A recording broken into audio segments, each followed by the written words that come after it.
Hello friends, आपका स्वागत है एक और नए वीडियो में। तो आज के इस वीडियो में हम क्लास 10th साइंस का पेपर आपको दिखाने वाले हैं कि इस बार यानी 2023 के बोर्ड एग्जाम में जो क्वेश्चन जो कैसे आएंगे। तो आज के इस वीडियो में पूरा आपको पेपर दिखाऊंगा क्या पेपर का पैटर्न रहेगा, कुल कितने नंबर के लघु उत्तरीय प्रश्न आएंगे, कितने नंबर के दीर्घ उत्तरीय प्रश्न आएंगे, कितने नंबर के बहुविकल्पीय प्रश्न आएंगे। सारा कुछ हम आज के इस वीडियो में आपको बताने वाले हैं। तो आप क्या करना है, पेपर का पैटर्न अच्छे जान लेना है और जो ये क्वेश्चन मैं आपको दिखाने जा रहा हूँ इसको भी लगाकर ही बोर्ड एग्जाम में जाना है। तो आप इस वीडियो को लास्ट तक जरूर देखें। चलिए सीधे अब हम इस वीडियो को स्टार्ट करते हैं। आप देख सकते हैं कि जो प्रश्न पत्र रहेगा इसके लिए आपको 3 घंटे 15 मिनट का समय दिया जाएगा और इसका जो पूर्णांक रहेगा वो टोटल 70 नंबर का रहेगा। तो कुल 70 नंबर का रहेगा। तो पूर्णांक आपका 70 नंबर का रहेगा और समय आपको 3 घंटे 15 मिनट दिए जाएंगे इस क्वेश्चन पेपर के लिए। तो आप देख सकते हैं कि प्रारंभ के जो 15 मिनट हैं परीक्षार्थियों को प्रश्न पत्र पढ़ने के लिए निर्धारित हैं और प्रश्न पत्र के 2 खंड हैं। आपको 2 खंड में बटा होगा जो आपको पेपर आएगा, एक खंड आ और एक खंड बा।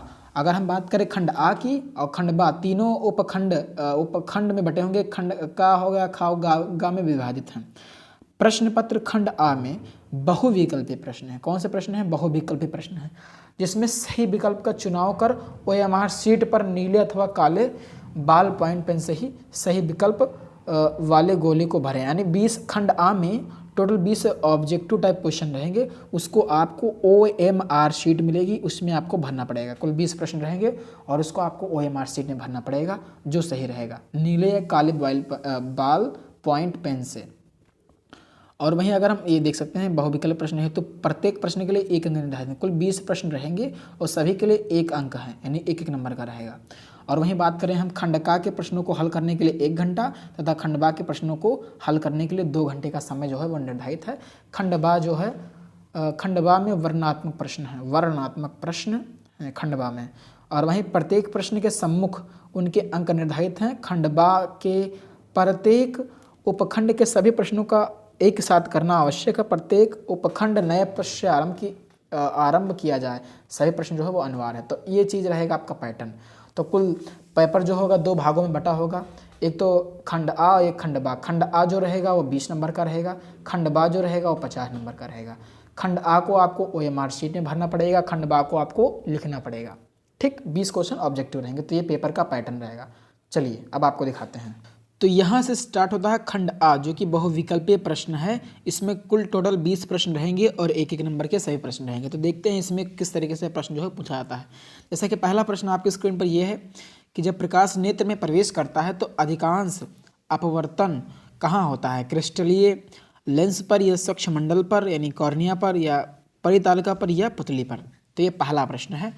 तो ये कोई एक ऑप्शन सही रहेगा, आपको इसको टिक करना है। तो मैं पूरा क्वेश्चन पेपर आपको दिखा रहा हूँ। दूसरा प्रश्न ये है इस तरीके से कि निम्नलिखित में से कौन उल्टता को निरूपित करता है? किया गया कार्य या विद्युत धारा गुणित किया गया कार्य बटा विद्युत धारा गुणे समय, किया गया कार्य गुणे आवेश, या किया गया कार्य गुणे आवेश बटा विद्युत धारा, या किया गया कार्य गुणे आवेश गुणे समय। तो ये हो गया दूसरा प्रश्न। और तीसरा प्रश्न जो है वो इस तरीके से कि निम्नलिखित में से किस स्थिति में कोई अवतल दर्पण वस्तु यानी बिंब से बड़ा वास्तविक प्रतिबिंब बना सकता है?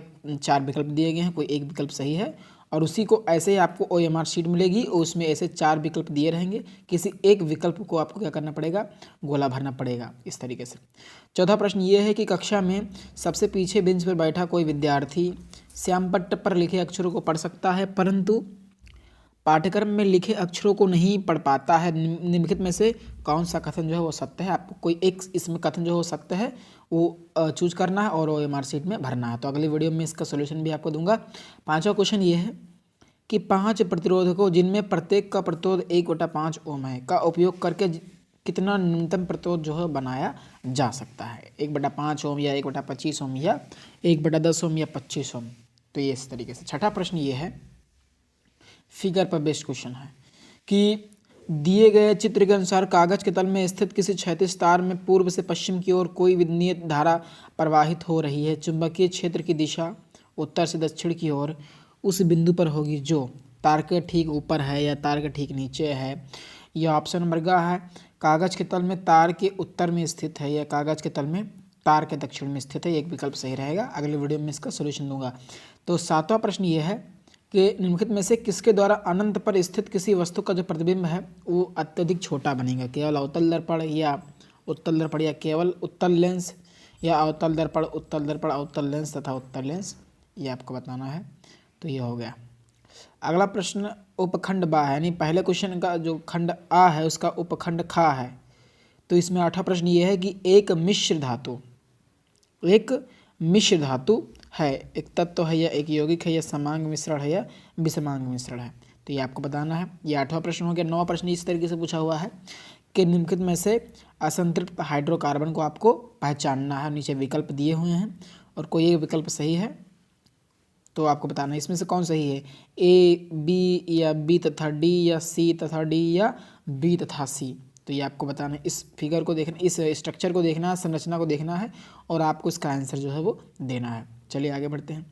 और ये 10वां प्रश्न है कि ठोस कैल्शियम ऑक्साइड जल के साथ तीव्रता से अपक्रिया कर कैल्शियम हाइड्रोक्साइड बनाता है तथा साथ में ऊष्मा उत्पन्न होती है। इस प्रक्रिया को चूने का बुझाना कहते हैं। कैल्शियम हाइड्रोक्साइड जल में घुलकर इसका विलयन बनाता है जिसे चूने का पानी कहते हैं। निम्नलिखित में से कौन सा कथन जो है चूने के बुझाने तथा इसके विलयन बनने के लिए सत्य है, ये आपको बताना है। तो ये सारे विकल्प दिए हुए हैं, कोई एक विकल्प जो है वो सही है इसमें से, वो आपको उसका उत्तर देना है। चलिए 11वां प्रश्न ये है कि एक परमाणु की परमाणुीय त्रिज्या का निम्नलिखित में से कौन सा सही प्रदर्शन है। ये एक फिगर दिया हुआ है, इस फिगर से आपको देखकर जो है बताना है पहला है, दूसरा है, तीसरा, चौथा है। तो इसमें बताना कौन सा करेक्ट है। पहला या दूसरा करेक्ट है, का यानी का ऑप्शन सही है कि खा सही है कि गा सही है कि घा सही है। तो इस तरीके से प्रश्न जो है पूछे जाएंगे। और ऐसा भी प्रश्न आएगा 12वां प्रश्न ये कि कॉलम ए में दिए गए रासायनिक पदार्थों का सुमेलन कॉलम बी में करिए, यानी ए जो ए वाले कॉलम में जितने भी हैं इनका आपको बी में मिलाना है। मिला करके सही विकल्प जो है वो सुनना है इसको कि ए का बी रहेगा या बी का ए रहेगा या सी का डी रहेगा या डी का सी रहेगा। तो 4 विकल्प दिए हुए हैं, कोई एक सही रहेगा। यानी ब्लीचिंग पाउडर का मिलान किससे होगा, यानी ऐसे से आप मिलाएंगे तो उसी के लिए विकल्प नीचे वाला चुनना है आपको। तो ये होगा। अगला प्रश्न है कि नीले लिटमस पत्र को लाल कर देता कौन, लवण या अम्ल या क्षार या सूचक। तो 4 ऑप्शन दिए हुए हैं, कोई एक सही है, वो आपको उसमें OMR में भरना है। फिर इसी का आता है उपखंड, उपखंड ग आता है। इसमें प्रश्न देख लेते हैं। 14वां प्रश्न ये है कि चूने के पानी से भरी परखनली में जब मुंह द्वारा फूंका जाता है तब चूने का पानी किसके मौजूदगी के कारण धुआं हो जाता है, ऑक्सीजन के कारण, कार्बन डाइऑक्साइड या नाइट्रोजन या जल वाष्प। आपको बताना कोई एक विकल्प यहाँ पे सही रहेगा। तो ये चीज़ हो गया। ये 15वां प्रश्न आप देख सकते हैं। और यह 16वां कि यदि किसी जीव का जीवाश्म पृथ्वी की अपेक्षाकृत गहरी परतों से प्राप्त हुआ है तब हम भविष्यवाणी कर सकते हैं कि जीव का विलोप हाल ही के कुछ वर्षों में हुआ है या कैसे हुआ है। तो ये 16वां प्रश्न है, इसको भी आपको देख लेना है। मैं अगले वीडियो में सोल्यूशन इसका दे दूंगा। ये 16वां प्रश्न है। अब फिर ये चित्र से रिलेटेड क्वेश्चन है, चित्र से रिलेटेड क्वेश्चन है। बताना है ये ए क्या है, ये बी क्या है, ये सी क्या है, वही बताना है आपको। तो बीज पत्र हैं, प्रांकुर हैं या मूलांकुर हैं, या प्रांकुर है मूलांकुर बीज पत्र हैं क्रमशः। चित्र में भाग ए बी सी किस क्रम में होते हैं, क्रम बताना है। ये ए वाला क्या है, क्रम के अनुसार आपको इसका जवाब जो है वो देना है। ये 17वां प्रश्न है। फिर यहाँ से हम बढ़ते हैं 18वें प्रश्न की ओर। तो 18वां प्रश्न है कि अमृता देवा विश्नोई राष्ट्रीय पुरस्कार भारत सरकार द्वारा किस क्षेत्र में प्रदान किया जाता है, जीव संरक्षण हेतु, पौधों की कटाई के लिए, जैव प्रौद्योगिकी के क्षेत्र में या जल संरक्षण हेतु, ये आपको बताना है। तो 18वां प्रश्न हो गया। 19वां प्रश्न ये है कि यदि मटर के एक गोल तथा हरे रंग के बीज वाले पौधे, झुर्रीदार तथा पीले रंग के बीज वाले पौधे में संकरण कराया जाए तो F1 के बीज कैसे होंगे। गोल और हरे, गोल और पीले, और ये 4 ऑप्शन दिए हैं, झुर्रीदार और हरे, झुर्रीदार और पीले। तो 4 में से कोई एक ऑप्शन जो है वो करेक्ट होगा, वो आपको बताना है। तो अगला प्रश्न जो फिगर से भी प्रश्न आएगा, फिगर बना रहेगा उससे ही प्रश्न जो है इस तरीके से पूछा जाएगा। तो इसमें पूछा हुआ है कि निम्नांकित चित्र में अंकित ए मादा जनन तंत्र के किस भाग को अंकित करता है। ये जो है ये किसको अंकित जो है वो करता है, आपको बताना है। ग्रीवा, योनि, गर्भाशय या अंडाशय, आपको बताना है। ऑप्शन 4 ऑप्शन दिए हैं, वो एक सही है। तो यहाँ से खत्म होता है खंड आ। अब यहाँ से हमारा आता है खंड बा। तो सभी के उपखंड हैं, खंड के उपखंड हैं। ठीक। तो खंड आ में कुल 20 प्रश्न हमने देखे और सही प्रश्न जो थे वो एक एक नंबर के थे। अब यहाँ से स्टार्ट होता है खंड बा, जो कि डिस्क्रिप्टिव टाइप में है, यानी वर्णनात्मक। इसको आपको कॉपी में लिखना पड़ेगा। चलिए देखते हैं इसमें कहाँ से स्टार्ट होता है। तो 4 नंबर के प्रश्न जो है इसमें पूछे जाएंगे। खंड देख लीजिए, उपखंड का में, खंड बा के उपखंड का में। तो पहला प्रश्न ये है कि गोलीय दर्पण द्वारा परावर्तन के लिए चिन्ह पर पाटी लिखिए। 4 नंबर का क्वेश्चन है, ठीक, 4 नंबर पूछा जाएगा। दूसरा प्रश्न ये है कि वायुमंडल में अपवर्तन किस प्रकार होता है। तारे क्यों टिमटिमाते हैं जबकि ग्रह नहीं टिमटिमाते हैं, ये आपको बताना है। तारे क्यों टिमटिमाते हैं लेकिन ग्रह, मतलब तारे क्यों टिमटिमाते हैं जबकि ग्रह नहीं टिमटिमाते हैं, ये आपको बताना है। दूसरा प्रश्न ये है कि 2 ओम, 3 ओम, 6 ओम के तीनों प्रतिरोधकों को किस प्रकार संयोजित करेंगे कि संयोजन का कुल प्रतिरोध 4 हो जाए या 4 हो जाए और दूसरा क्या है 1 हो जाए, ये आपको बताना है।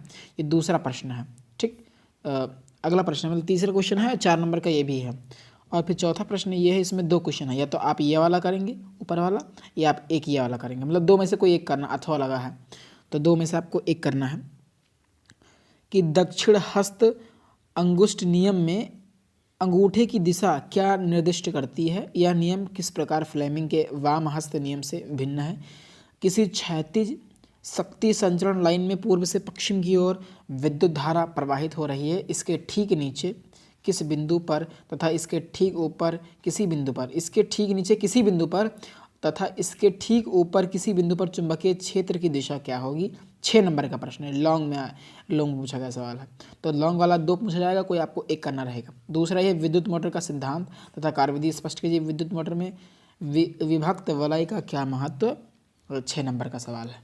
फिर यहाँ से आता है खंड बा, खंड बा का उपखंड खा, खंड बा का उपखंड खा, ये यहाँ से स्टार्ट होता है। 4 नंबर क्वेश्चन है कि निम्नलिखित यौगिकों की संरचनाएं चित्रित कीजिए। यानी संरचना आपको बनाना, क्लोरोप्रोपेन का, 2 मेथिल प्रोपेनल का, यानी इसका आपको स्ट्रक्चर बनाना। क्या बनाना है, स्ट्रक्चर बनाना। तो स्ट्रक्चर बनाने के लिए भी बोर्ड एग्जाम में आएगा इस बार, तो ये चीज़ है। फिर छठा प्रश्न ये है कि कुछ तत्वों के परमाणु क्रमांक नीचे दिए हुए हैं, ये 10, 20, 7, 14। अब क्या करना है, तत्वों की पहचान कीजिए। 10 नंबर पर कौन सा तत्व है और 20 नंबर पर कौन सा तत्व है और 7 नंबर का कौन है, ये आपको बताना है। तो जैसे सोडियम हो गया, ये सारा कुछ होगा। आपको आवर्त सारणी में जो एलिमेंट हैं, यानी जो तत्व हैं, वो भी याद होने चाहिए, उस पर भी सवाल बनता है। तो इसमें लिखा तत्वों की पहचान कीजिए। आवर्त सारणी में इन तत्वों की समूह की संख्या तो आवर्त पहचानिए, ये सवाल आया हुआ 4 नंबर में इस तरीके से। और 7वां प्रश्न ये है कि निम्नलिखित अभिक्रियाओं में प्रत्येक के लिए संतुलित रासायनिक समीकरण जो है वो लिखिए। 6 नंबर का सवाल है, ये आपको बताना है। संतुलित रासायनिक समीकरण यानी कैल्शियम, देखिए यहाँ पे कैल्शियम हाइड्रोक्साइड से क्या मिलता है, तब कैल्शियम कार्बोनेट व जल बनता है। यानी यहाँ पे जो खाली जगह है ये, इसमें आपको भरना पड़ेगा। दूसरा सवाल है कि सिल्वर नाइट्रेट के साथ में कौन क्रिया करता है, तो जिंक नाइट्रेट और सिल्वर बनता है, ये आपको बताना है। और फिर है तो इसी प्रकार से जो जगह भरा है, यहाँ पे क्या होगा, यहाँ पे क्या होगा और यहाँ पे क्या होगा, यहाँ पे कौन सा चीज़ होगा कि रिएक्शन किया तो ये बन गया। तो ये सारी चीज़ें आपको बतानी रहेंगी, यानी रिएक्शन को, यानी अभिक्रिया को पूर्ण करना रहेगा। या अगर आप वो नहीं करना चाहते हैं तो आप इस पर लिख सकते हैं टिप्पणी, संयोजन अभिक्रिया पर, संक्षारण पर, भर्जन पर, किसी एक पर टिप्पणी लिखिए। 6 नंबर का, मतलब तीनों पर टिप्पणी लिखिए। 6 नंबर का प्रश्न रहेगा, तीनों पर टिप्पणी लिखना रहेगा, यानी 3 हैं और 2-2 नंबर के प्रत्येक हैं। तो 6 नंबर का ये हो गया। चलिए अब फिर खंडगा है 4 नंबर का। निम्नलिखित संकरणों में संतति की विशिष्टताएं बताएं। 4 नंबर प्रश्न है, संकरण और संतति आपको बताना। तो ये प्रश्न भी, ये 8वां प्रश्न हो गया। और 9वां प्रश्न ये है कि रंध्रों के खुलने तथा बंद होने की प्रक्रिया को चित्र द्वारा स्पष्ट कीजिए। रंध्रों के खुलने तथा बंद होने की प्रक्रिया को चित्र द्वारा स्पष्ट कीजिए, 4 नंबर का क्वेश्चन है। फिर है 10वां प्रश्न ये है कि वातावरण में कार्बन डाइऑक्साइड स्तर का नियंत्रण करने के लिए कुछ उपायों का सुझाव दीजिए। 4 नंबर का ये प्रश्न है। और फिर लॉन्ग में है बायोलॉजी का प्रश्न है कि वृक्कों में मूत्र निर्माण की प्रक्रिया का सचित्र वर्णन कीजिए। ये हो गया। अगर आप इसको नहीं करना चाहते तो नीचे वाला भी है 6 नंबर का, वो भी है कि मानव के नर जनन तंत्र का सचित्र जो है वो वर्णन कीजिए। ये भी 6 नंबर का प्रश्न है। तो ये सारे प्रश्न हैं। तो इस तरीके से इस बार जो है बोर्ड एग्जाम में क्वेश्चन जो पूछे जाएंगे। सो आशा करता हूँ कि आपको ये वीडियो पसंद आया होगा। वीडियो पसंद आया तो वीडियो को लाइक करें और यदि चैनल पर नए हैं तो चैनल को सब्सक्राइब करें।